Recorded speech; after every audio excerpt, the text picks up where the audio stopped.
I've lost my place in my Bible. I turned to Matthew. And we will go to Matthew sometime in the sermon this morning, but not at this moment. Good to be in the house of the Lord, is it not? All right. Galatians chapter 4. Galatians chapter 4. So when will we exit Galatians chapter 4? Well, oddly enough, it'll be to this day. Chapter 4, verse 21 through 31. Galatians chapter 4.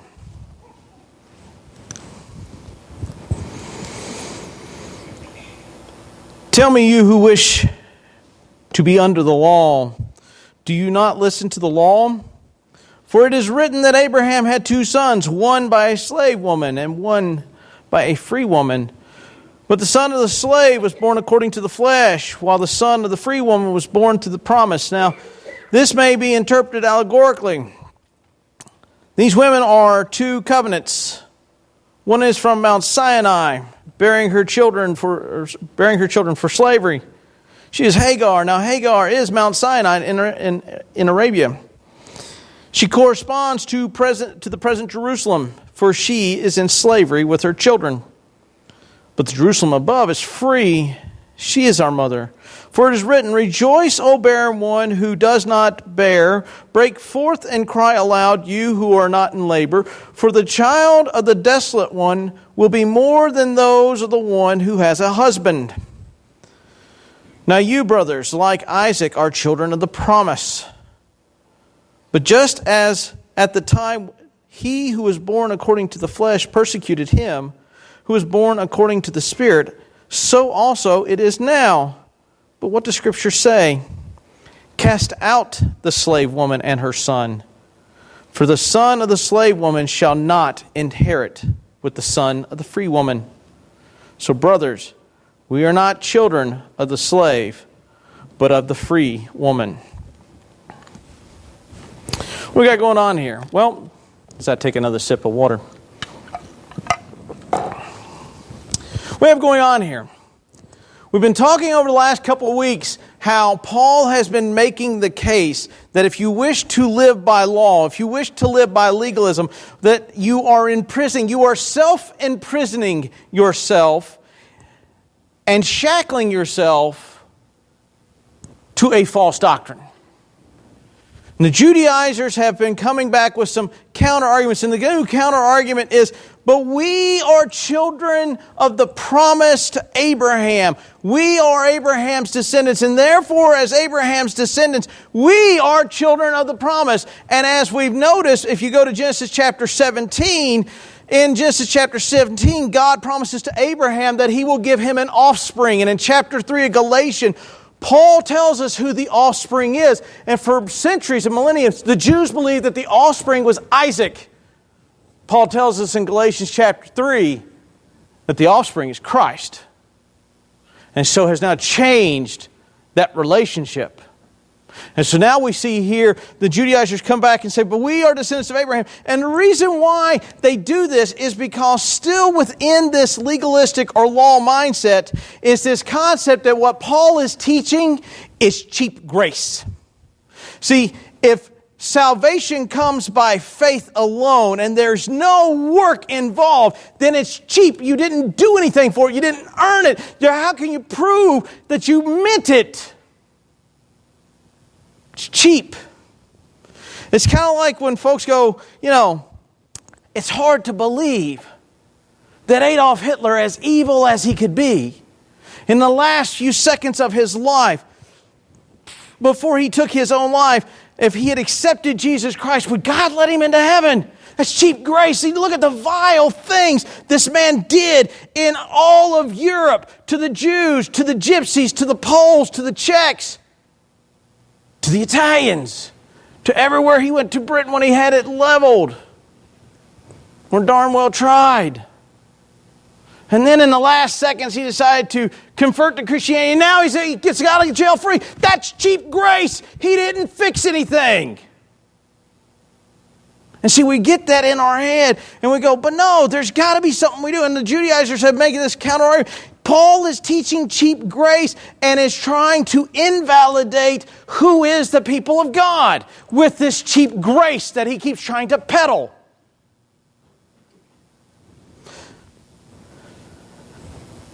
But notice what Paul says. Tell me, you who desire to be under the law, do you not listen to the law itself? Now he shifts from being mild in his speech, as we noticed last week, where he called them brothers. But now has switched to an even more tertiary tone. Tell me you, and it has a lot more emphasis to it, who desire to be under the law. Why is it do you still want to be under this law system? Well, because, according to the Jews, they're descendants of Abraham. They're descendants of the promise. And look what Paul does. For it is written that Abraham had two sons. Now, they would go, yes, he did. One by a slave woman, and one by a free woman. Yes, that's true, Paul. The son of the slave woman was born according to the flesh. And a lot of people really get wrapped around the axle. This is what it means. Through the natural relations of Abraham and Hagar, along comes Ishmael. Remember, Sarah's womb is closed. God has closed that womb. And God opens it after the visitors of chapter 18 come to visit Abraham. Chapter 18 is also when, or 17 is when Abraham receives the promise that he will be the father of many nations and an offspring will come from him. See, Sarah's conception is miraculous in the fact that she is beyond childbearing age. So what is done in Sarah, and the offspring that comes from Sarah, comes out of a miraculous event according to a promise God makes to Abraham. And the offspring isn't Isaac. Go read Galatians chapter 3. It's Christ. Now, if you were a Jew and you just heard that, it will rock your world utterly.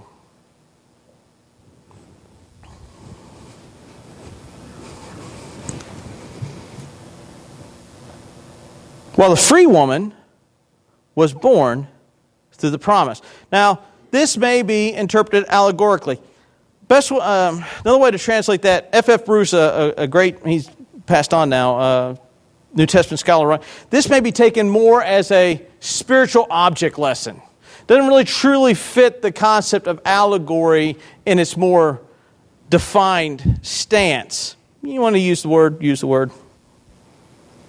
These two women are two covenants. One from Mount Sinai, bearing children of slavery. Jews are like going, yep, tracking 100%. She is Hagar. Now, Hagar means Mount Sinai in Arabia. That would be the direct translation. Now, check what Paul does. Watch what he does. She corresponds to present what? Jerusalem. For she is in slavery with her children. You want to live by the law? You're in slavery. You want to live by the law? You correspond to the slave woman and part of the covenant made with Hagar. You want to live according to the law? Paul has already told you that it makes you a prisoner, that it treats you like a child, that it treats you like an infant, that it treats you like an individual who gladly throws the shackles back on and gets in. But here, hold on, you want to pull natural birth? What makes a believer in God? What makes a member of the body of Christ? What makes a member of the body of God? Is it natural birth? Is it wealth? Is it money? Is it good deeds? No. Your natural birth doesn't work anymore. Why? Because you, who choose to live that way, are now children of the slave woman, which corresponds to current Jerusalem.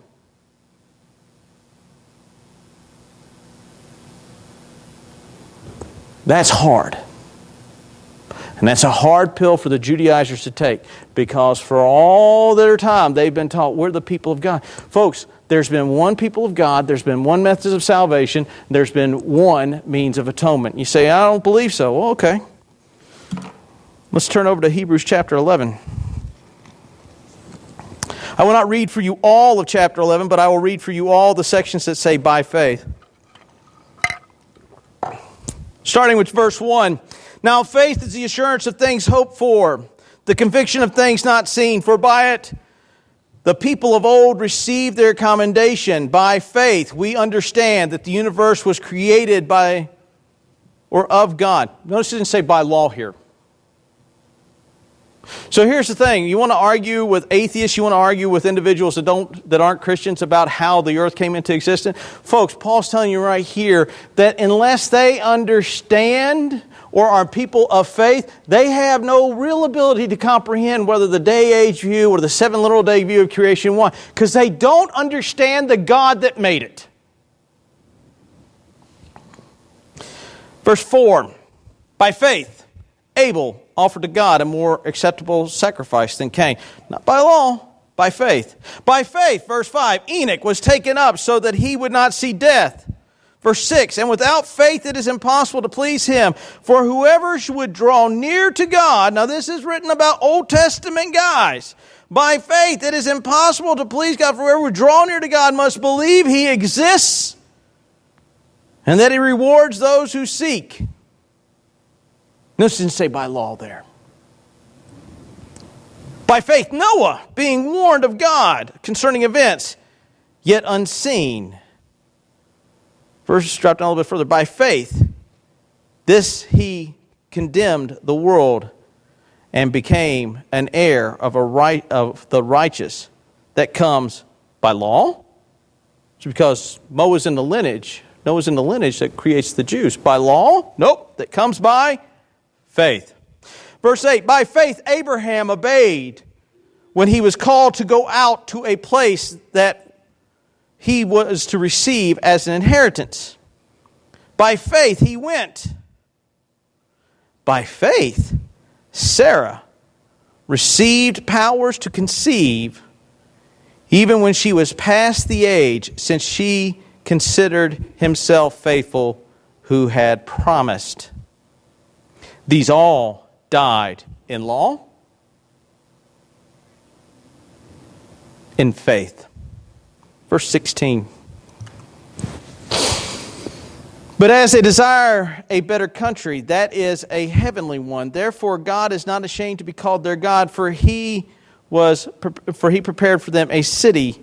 By faith Abraham, when he was tested to offer up Isaac. Verse 20. By faith Isaac invoked future blessings on Jacob and Esau. By faith Jacob, when dying, blessed each of the sons of Joseph. By faith Joseph, at the end of his life, made mention of the Exodus. Well, yeah, but all these guys were before the law, Pastor. All these guys were before the law. Oh, okay. You want to go that route? 23.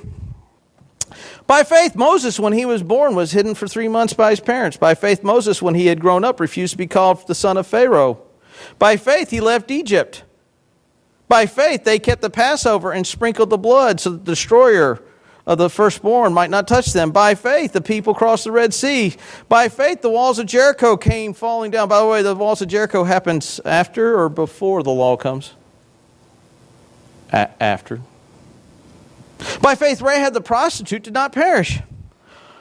What more shall we say of Gideon, Barak, Samson, Jephthah, David, Samuel, the prophets, who through faith conquered kingdoms, enforced justice, obtained promises, stopped the mouths of lions, quenched the power of fire, escaped the edge of the sword, were made strong out of weakness, becoming mighty in war, putting foreign armies to flight. Keep going. Verse 39, all these, though commended through their faith, did not receive what was promised, since God had provided something better for us, that is apart from us, that they should not be made perfect. You want to live by law? You want to claim national descent? You want to claim that I am a child of the promise? Paul just says you can't. If you wish to live by the law, you are now under the covenant of the slave woman. Why? Go to Hebrews chapter 11 and look. From the beginning, it's always been by faith. Always been by faith. And Paul tells us why the law comes. It comes to demonstrate you are incapable in your own ability to maintain a relationship with God based upon your goodness. But it's cheap grace. It's cheap grace, is it? Let's look at Matthew chapter 20 at this cheap grace argument. For the kingdom of God, or the kingdom of heaven, is like a master of a house who went out early in the morning to hire laborers for his vineyard.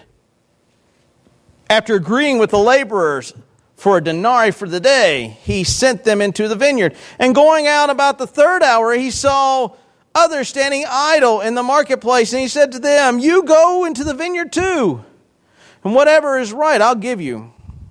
So they went. And again, going out about the 6th hour and the 9th hour, he did the same. And at about the 11th hour, he went out and found others standing. And he said to them, "Why do you stand here idle all day?" I ask that same question all the time driving through cities. Anyhow, there's a side note. See that rabbit just pop its head right up? Pow! And now I've lost my place.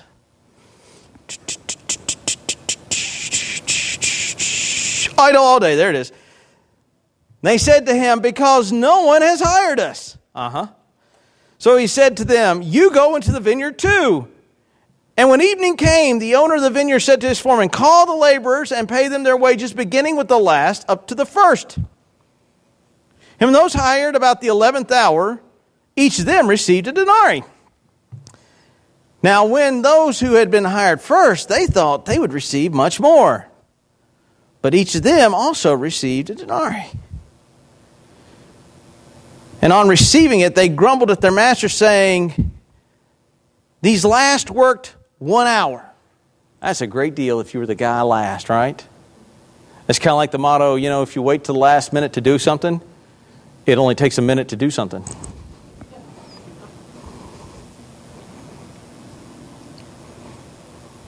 "These last worked only an hour, and you have made them equal to us who have borne the burden all day and the scorching heat."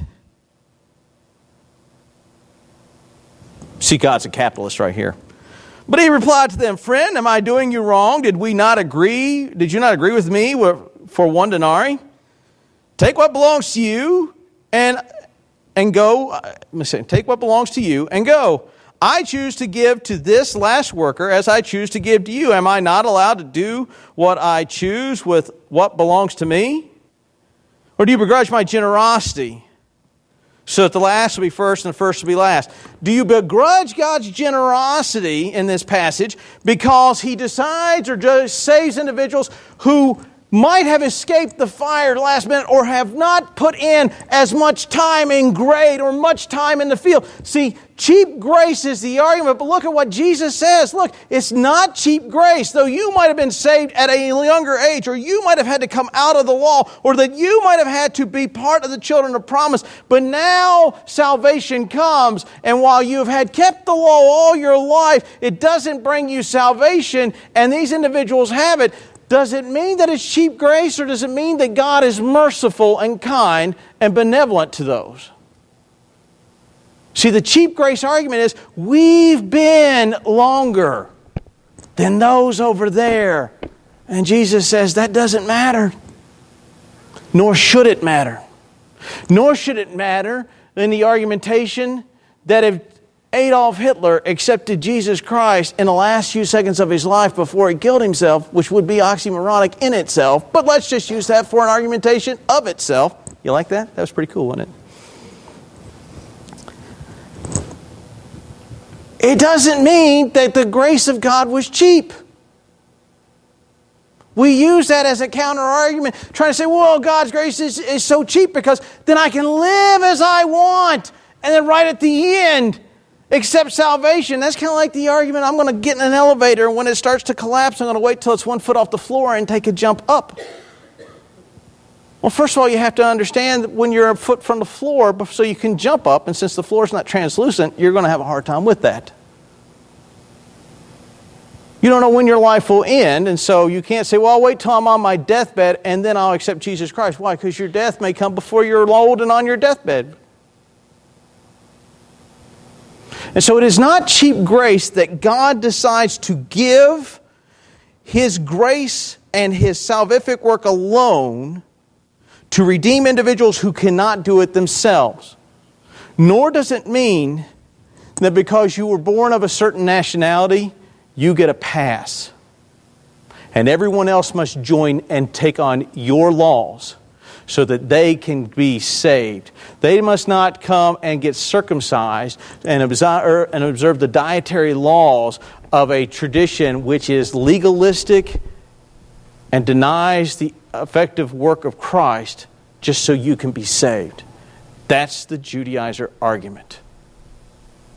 Paul teaches cheap grace. We teach the truth because we are Jews. And she must follow what the Jews have always followed in order to be saved. And Paul says that's a false gospel.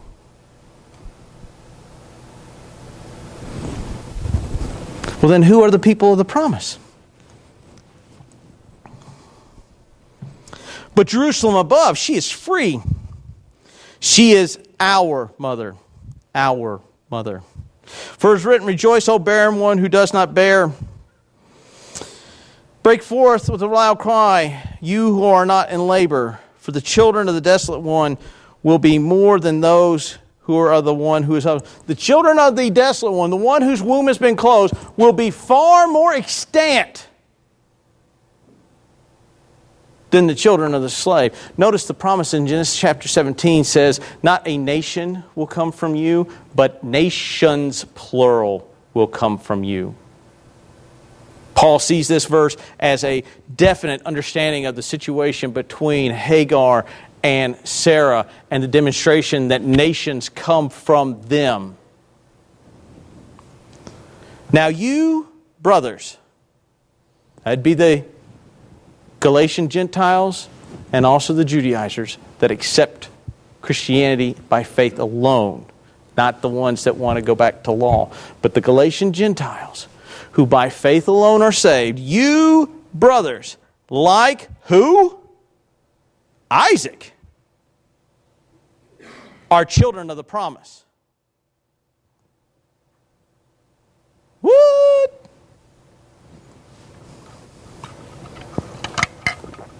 But just as at the time he who was born according to the flesh persecuted him, who was born according to the Spirit, so it is now. Just like when the child born to the slave woman persecuted Isaac, and Sarah said, hey, Abraham, I love you, but you're going to get rid of her, right? Because when Mama says it's going, right? Remember when you were single guys and you had that cool, like, wagon wheel table and those really cool things that you thought were like the boss, and you had the best furniture ever, and then you met your wife and she walked in and you said, yeah, I'm going to put this in the living room. She went, oh, you were planning on putting that in the living room? Yeah. In the living room. Yeah. And you hadn't quite picked up on woman yet. In the living room? And then a couple weeks later you found it at the curb because you took it there? Sarah says she got to go, so she went. Just as in that day, when the child of the slave woman persecuted the free woman's child, so too the Judaizers, children of the slave woman, are persecuting children of the promise. And what does the text say happens to them? Very interesting. It doesn't say live in community with each other. What does Scripture say? There's a great quote from from verse 30. Cast out the slave woman and her son. For the son of the slave woman shall not inherit with the son of the free woman. Cast them out. Persecution comes from the legalistic mindset. Persecution comes from the Judaizer mindset. Persecution comes from the sacerdotal mindset. Persecution comes from the universalist mindset. Because how can you be so narrow-minded? Get on Facebook and declare your faith openly, or take a very strict moral position and find out how quickly you are the target, being called bigoted.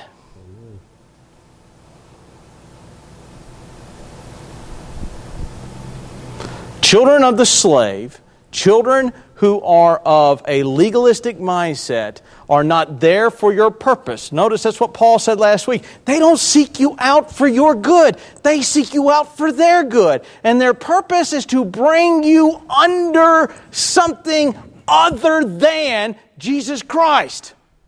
Their purpose is to enslave you. Cast them out. Throw them away. Like the furniture you thought when you were single was the bomb and a week later was on the curb. Be gone with it. Because they will not inherit with the free. Paul is adamant in his grammar here. He's not equivocating in his grammar here. This isn't, kind of, sort of. This is almost as a directive. Throw her away and her children. Because the descendants of Isaac, brothers and sisters, are the children of the promise, who is through Sarah, who is Jerusalem of above, not Jerusalem current. And it's hard for the Jew to hear. But what Paul just said was your hope in Abraham, your hope in Moses, your hope in the law, your hope in your natural birth, your hope in all those things are in vain because your hope is not grounded in the sinless work of Jesus Christ alone. Period. What makes you a member of the people of God is the work of Christ alone. Period. You say, what's cheap grace? Folks, grace is unmerited favor. None of us deserve it. None of us deserve it. And for us to look and say, well, my sins aren't as bad. Have you ever noticed that the gossip almost always says, well, I'm not a liar, or I'm not a murderer? When the liar goes, well, I give at work.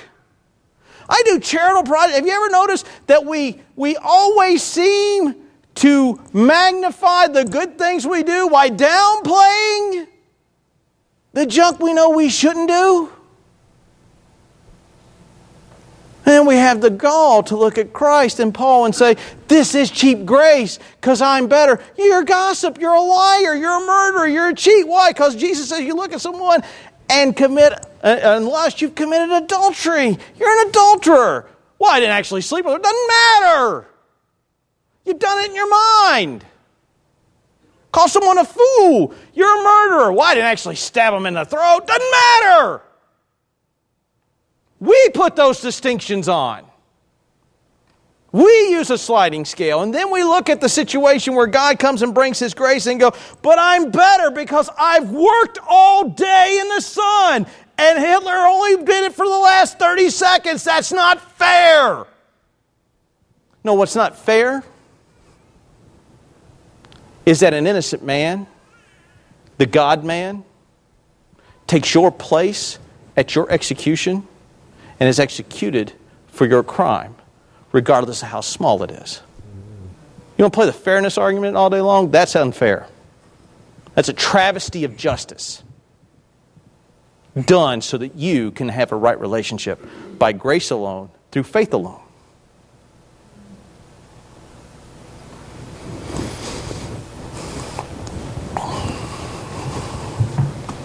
So, brothers, we are not children of the slave, but of the free woman.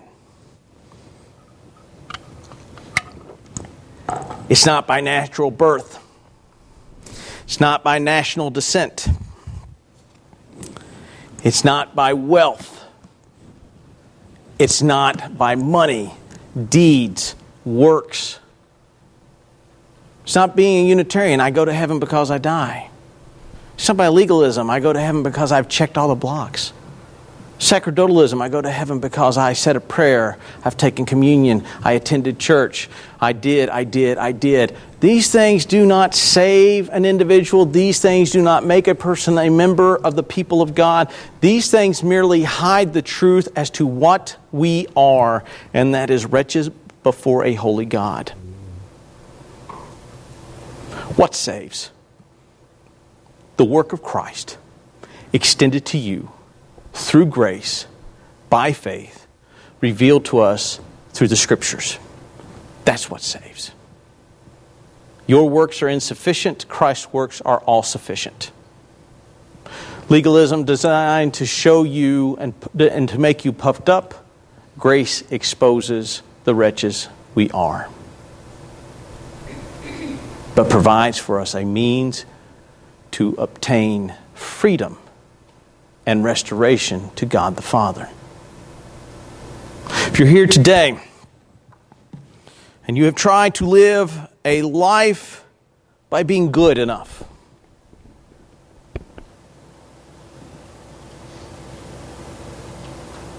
worthy enough, unsure enough, as the praise band comes to sing, I would like to introduce you to Jesus Christ, who is capable of delivering you in spite of you, so that you can live a relationship rightly before God and have the security of knowledge to know that it's not by your deeds, but by His perfect sacrifice. As the praise band sings, if you will come.